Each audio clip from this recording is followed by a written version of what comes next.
অনেকদিন পর বেশ কয়েকটি আপডেট নিয়ে আবার আপনাদের কাছে উপস্থিত হলাম। আপনারা সকলেই অবগত রয়েছেন যে এই মুহূর্তে রাজ্যের বিভিন্ন স্কুলগুলিতে ছাত্র শিক্ষক অনুপাতে আহ, যদি ঘাটতি থাকে তার জন্য রেশনালাইজেশন প্রক্রিয়া চলছে এবং এই প্রক্রিয়া শুরু হয়েছে রাজ্যের বেশ কয়েকটি জায়গায়, কিন্তু এই প্রক্রিয়া আহ, ইতিমধ্যে শুরু হয়ে গেছে। কিন্তু মনে হচ্ছে যে আপাতত সেই প্রক্রিয়ায় আবার কিছুদিনের জন্য বিরতি আসতে চলেছে।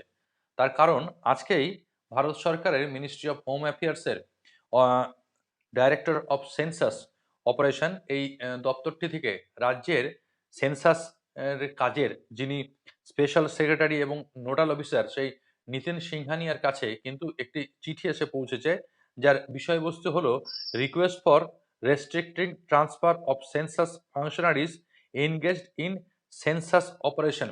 এবং এখানে বলা হয়েছে যেহেতু সেন্সাস একটি systematic flow of knowledge and work, such transfer are likely to be adversely affect the availability of trained manpower and may hamper the progress of effective implementation of various census activities and timely completion of first phase of census 2027।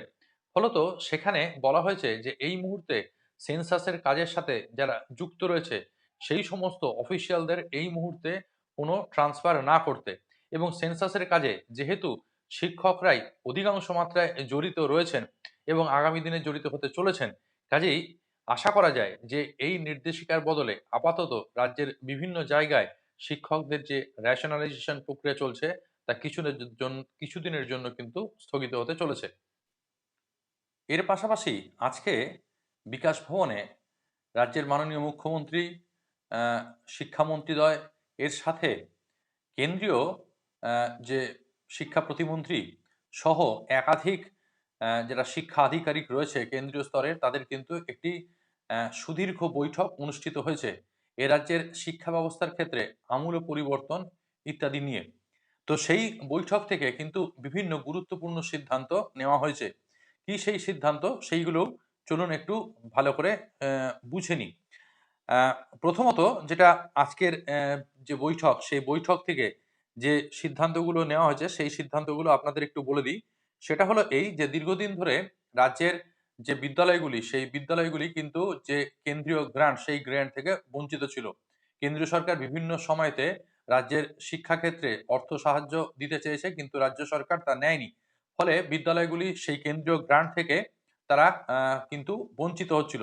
আজকের এই বৈঠকে সিদ্ধান্ত নেওয়া হয়েছে যে national education policy যা এতদিন পর্যন্ত এই রাজ্যে কার্যকরী হয়নি, রাজ্য সরকার সেই ন্যাশনাল এডুকেশন পলিসির অন্তর্ভুক্ত হচ্ছে এবং এর সাথে সাথে জাতীয় শিক্ষানীতি মানায় আপাতত এক সপ্তাহের মধ্যেই কিন্তু যে কেন্দ্রীয় সরকারের যে অনুদানের টাকা, সেই অনুদানের টাকা কিন্তু রাজ্য সরকার পেতে চলেছে।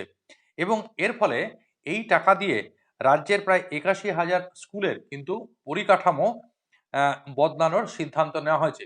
যে বিষয়গুলো স্কুলগুলির ক্ষেত্রে পরিবর্তন আনা হতে চলেছে সেগুলি হলো এই যে প্রত্যেকটি স্কুলের ক্ষেত্রে এখন থেকে মিড ডে মিল, সেই মিড ডে মিল কিন্তু কাঠ, কয়লা ইত্যাদি বাদ দিয়ে গ্যাসেতে রান্না করা হবে।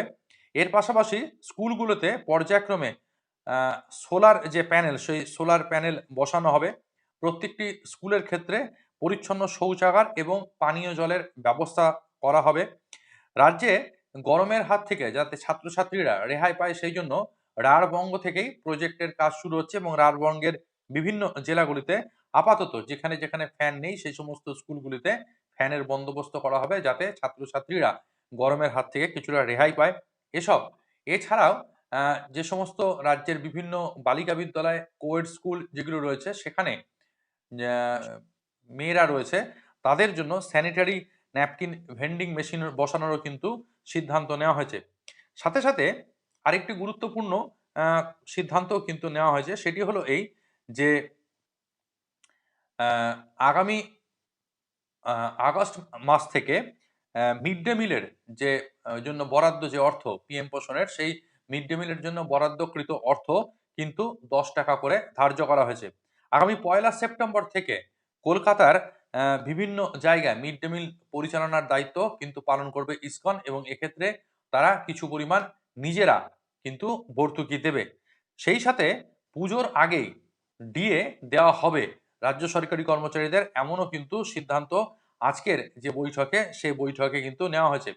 পাশাপাশি রাজ্যের বিভিন্ন শিক্ষা প্রতিষ্ঠানগুলি, যেগুলো বেসরকারি শিক্ষা প্রতিষ্ঠান রয়েছে, সেই বেসরকারি শিক্ষা প্রতিষ্ঠান যাতে ছাত্রছাত্রীদের ওপর বিপুল পরিমাণ পড়াশোনার খরচ চাপিয়ে দিতে না পারে, এর আগে রাজ্য সরকার যে সকল শিক্ষা প্রতিষ্ঠানগুলিতে এনওসি দিয়েছে, সেই সকল শিক্ষা প্রতিষ্ঠানগুলিকে কিন্তু আগে সেখানকার মূল্যায়ন করা হবে, এবং তারপর যদি সরকার মনে করে থাকে তাহলে পুনরায় তাদেরকে আবার তারা অনুমতিপত্র দেবে। এর পাশাপাশি ওবিসি সংক্রান্ত যে বিষয়, সেই ওবিসি সংক্রান্ত বিষয়ের ক্ষেত্রেও কিন্তু আলোচনা হয়েছে। ওবিসি কেস উইথড্র করার জন্য আপিল করা হয়েছে। এরপর সেই কেসের ফয়সালা হয়তো আগামী ১ সপ্তাহ ২ সপ্তাহের মধ্যে হয়ে যাবে। এরপর সংরক্ষণ মেনে নিয়েই নিয়োগ হবে। তো মোটামুটি এই বিষয়গুলোই কিন্তু আজকের যে বৈঠক, সেই বৈঠক থেকে উঠে এসছে। শিক্ষার ক্ষেত্রে একটা গুরুত্বপূর্ণ কিন্তু আ পদক্ষেপ নেওয়ার দিকে ক্রমশ রাজ্য এগোচ্ছে, এবং পরিকাঠামোগত উন্নয়ন যাতে শিক্ষাক্ষেত্রে ঘটানো যায়, সেই ব্যাপারের উপরে কিন্তু বিশেষ গুরুত্ব আরোপ করা হয়েছে। আপাতত এইটুকুনি আপডেটই আপনাদের দেওয়া ছিল। ভালো থাকুন সকলে, সুস্থ থাকুন এবং অবশ্যই চ্যানেলের সাথে থাকুন।